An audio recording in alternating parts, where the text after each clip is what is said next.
মনে যেরকম গলায় ফাঁস দিয়ে মারছে ওরকম আমার ফাঁস দিয়ে মৃত্যু চাই। আমার মনে যেরকম ব্লেডে কাটছে গলায় ফাঁস দিয়েছে ঠিক সেরকম বিচার চাই আমি আপনাদের কাছে। ওইরকম ফাঁসি দিয়ে যেন ওর মারে, ওইরকম যেন ওর ব্লেডে কাটে। আমার যে না আমার লোককে যে কষ্ট দিচ্ছে না, আমি নিজে ইচ্ছা একবার দেখতে চাই এরকম ফাঁস দিয়ে মোরা। এইটুকু আপনাদের কাছে আমার বিচার তাইলেও।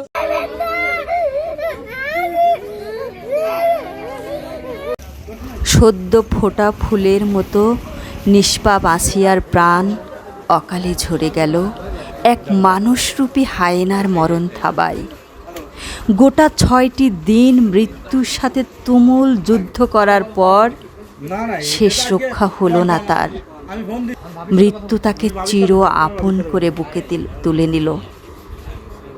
সুন্দর এই পৃথিবীর বাকি স্বাদটুকু নেওয়া হলো না তার।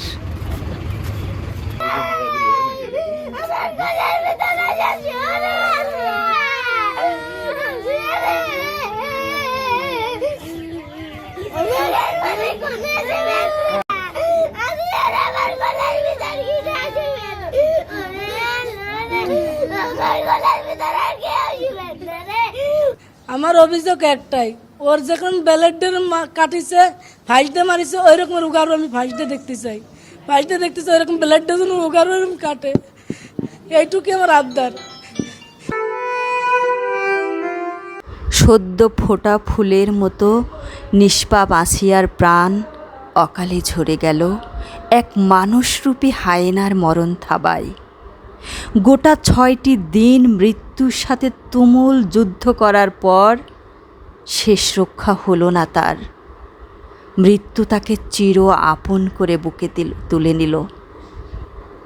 সুন্দর এই পৃথিবীর বাকি স্বাদটুকু নেওয়া হলো না তার।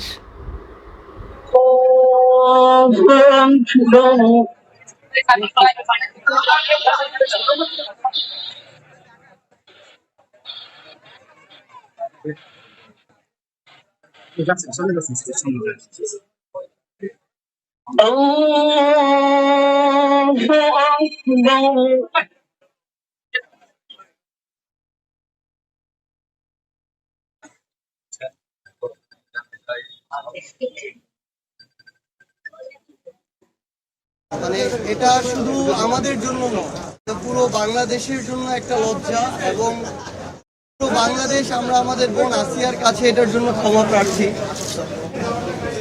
সত্যি বলতে আমরা যখন আমাদের একজন মায়ের এভাবে সন্তান হারানো আহাজারি দেখি তখন আমরা আমাদের জায়গা থেকে বাকরুদ্ধ হয়ে যাই, আমাদের কিছু বলার থাকে না। কিন্তু এমন ঘটনা এর পূর্বেও অসংখ্য হয়েছে।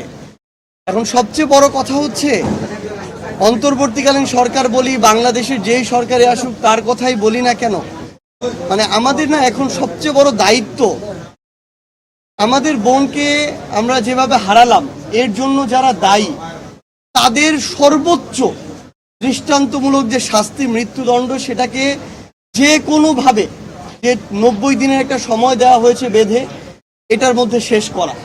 বাংলাদেশে আজকে থেকে যদি 5-10 বছর আগে আমাদের বোন আসিয়ার মতো যারা ধর্ষণের শিকার হয়েছিল তাদের বিচারগুলো হতো, তাহলে আমাদের বোন আসিয়াকে আমাদের এভাবে হারাতে হতো না। যে এখন সময় হয়েছে সর্বোচ্চ দৃষ্টান্তমূলক মৃত্যুদণ্ড যে শাস্তি, এটা নিশ্চিত করা, এবং এর মধ্য দিয়ে আগামীর বাংলাদেশে যেন আমার আর কোনো বোনকে না হারাতে হয় এটা আমাদের নিশ্চিত করতে হবে। এবং এটা যদি এবার আমরা না পারি তাহলে আমরা দিন শেষে ব্যর্থ হয়ে যাব।